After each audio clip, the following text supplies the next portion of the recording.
Okay, everyone, this is going to be the Pro Wrestling Illustrated Top 10 rankings from October of 1986. If you're watching on the YouTube channel, you can obviously see the front cover graphic of that particular issue of Pro Wrestling Illustrated from October of 1986 with Nikita Koloff on the cover.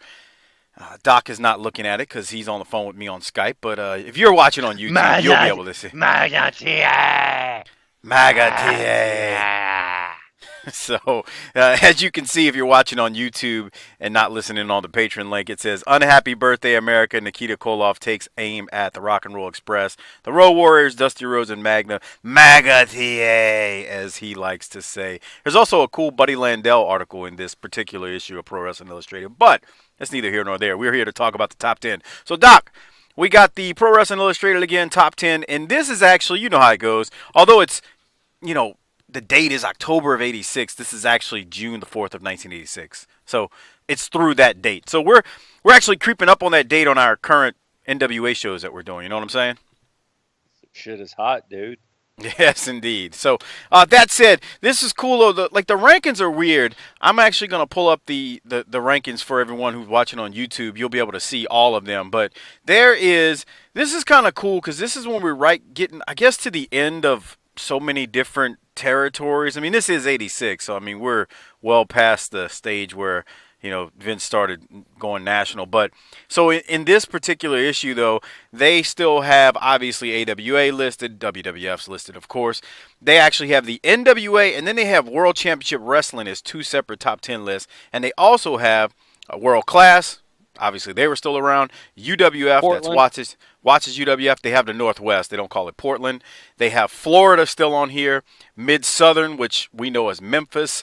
And then they have Continental as well is on here. Yeah. Yeah, so there's a bunch of different lists. I mean, you still had a bunch of quote-unquote territories at that time, and they were still putting them in the PWIs up until this point. So, okay, and you also have most popular and most hated for what that is worth. Now, Doc, I would be on the most popular, and you would be on the most hated. most probably is probably the thing to say there.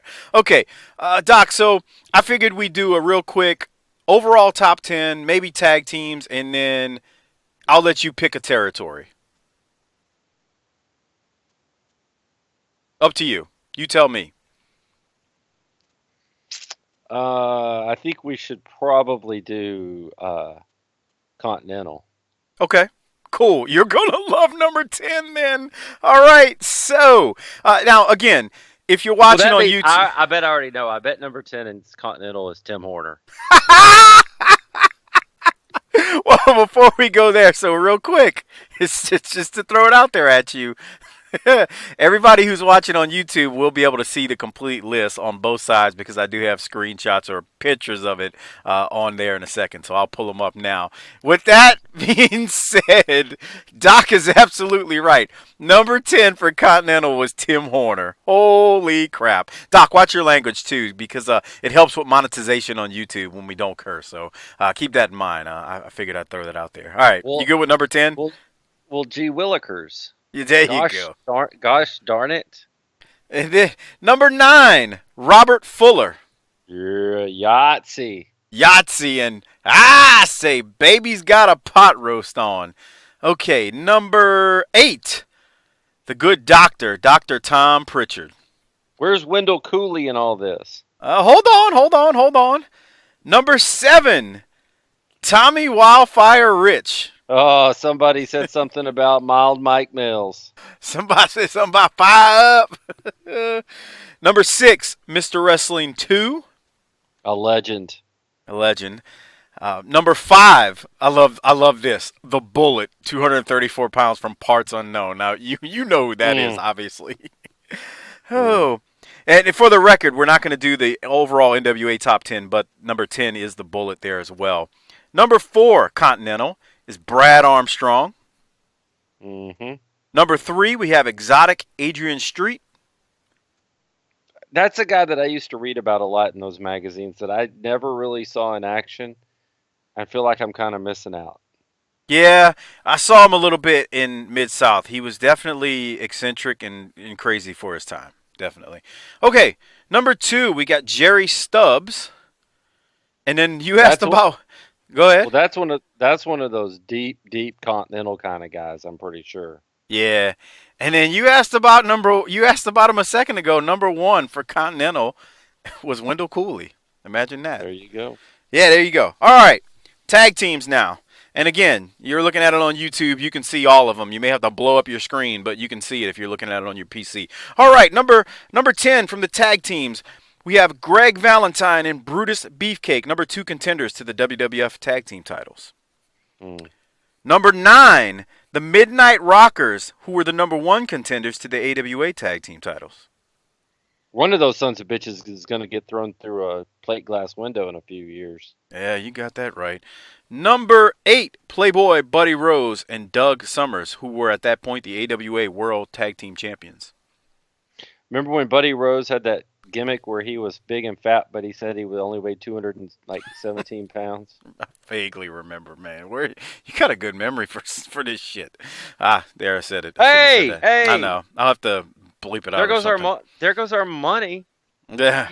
Number 7. I mean, gosh darn it, Mike. I know. Yahtzee. Number 7, the Fabulous Freebirds. Yeah, buddy. Number 1 contenders to the UWF tag titles at that point. Number 6, Bret Hart and Jim Neidhart. Number 1 contenders for the WWF tag titles.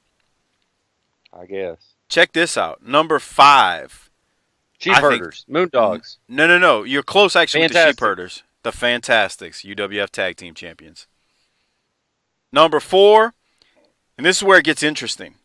Because of your top 4 teams, hold 3 on, of hold on. I gotta stop being so good at this, or the people will think that we're cheating. Okay. Well, Look, I'm the real life TR Knack. I'm Doc Knack.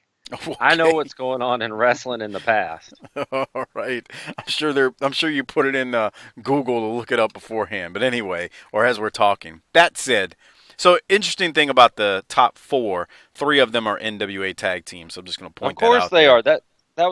Think of all the great tag teams that we're seeing week in and week out on the flagship show. Of course they are. There you go. And you can find that at tinyurl.com/bttpod or subscribe wherever you get podcasts from. Just search Booking the Territory. Every Thursday night a new episode drops, and where we're walking through every single episode of WCW NWA Saturday night on TBS. So number 4, with that said, is the Rock and Roll Express. They were the number 2 contenders for the NWA tag team titles. Yeah. Number 3 is the British Bulldogs. They were the WWF World Tag Team Champions then. Number 2, Midnight Express. Now here's where it's interesting. The Midnight are still the NWA World Tag Team Champions then, and they're only number 2. Number 1, I'll give you one guess. Was the Road Warriors, and that makes this list invalid because the champs should be number 1. I knew you were going to say that. Yeah, it's weird. You got so the contenders are the top ranked, but your champions are number 2. So, if they're number 1, why aren't they holding the belts? Well, I'm just a messenger. I know. Chris Benoit was a mob hit. He didn't do it. Bill Astor, his magazine. I get it. I'm just the messenger, buddy. All right, and then lastly, we'll do the singles top 10. And we're recording this before our August the 24th show that we're going to drop, which is the August 24th, 2017 for the flagship show of NWA. All right, so let's wrap this puppy up. Top 10. Number 10, Lex Luger. Mm. Yeah, he's down in Florida, I would think, at this point still. Actually, well, because he doesn't. Yeah. You're right. He doesn't roll into NWA till either real late '86 or real early '87, I think. Yeah. No. You're absolutely right. And he was the champ down there too at the time. Good for him. Number 9. Hey! Did you? I was just listening to J.J. Dillon. His podcast, and he said he had to that Luger was too afraid to get blood in the war game, so Dillon cut him instead. He goes, "Look, does my forehead look like Dusty's? I'll take care of you, but you got to trust me." I was like, I ain't trusting nobody. We talked about that a while back. I'm not trusting nobody with a blade to cut me. But I'd heard that story before. I hadn't heard it on J.J. Dillon's show though. But you're right. I'm not. I can make my own blade. Thank you very much. Number 9. If I was going to gig you, I would make sure that it got extra rusty before I did it. So Jesus. Okay. Number 9, Rick Rude. yeah, Your He's in world-class champion at that time. Yeah, he was terrorizing the Dallas area. Yeah, yeah. Number 8, Terry Gordy, the UWF heavyweight champion. Hmm. There you go. Number 7, here's another interesting one. So number 7, Doc, is 2 slots ahead of the world-class champion, but he's the number 1 contender to the world-class title, Bruiser Brody. Ooh, don't like that. It's very strange. I mean, I like Bruiser Brody. Don't get me wrong. It just goes to show you how crazy these rankings were back then. I need it to make sense. Yeah, well, good luck with that with the aftermags. Number 6, Dusty Rhodes, number 1 contender for the. They said he was the number 1 contender for the national heavyweight title at that point. Probably was. Number 5, Magnum TA, who was the number 1 contender for the U.S. title. I guess that'll spoil some things for people following along with us, but oh well. As far as where we're at with our NWA review shows. Number 4, Intercontinental Champion, WWF, Randy Savage. Hard to argue. Yeah. Number 3, AWA World Champion, Stan Hansen. Hmm. Number 2, and you're gonna know 1 and 2, so I'll just blur them out. Number 2 is Hogan, obviously WWF champ, and number 1, woo, the Nature Boy, Ric Flair, NWA World Champion. No shocker there, as you can see, the South, the South as far as wrestling goes, coming in up front, right? Yeah, baby's got a pot roast on. All right, go ahead, Doc. My bad. What about everything else? Why isn't the South coming ahead in those things? Well, I mean, why don't you tell us? Enlighten us. I love the South. I do too. No, I love the South. I'm born and raised in New Orleans. You need to explain yourself.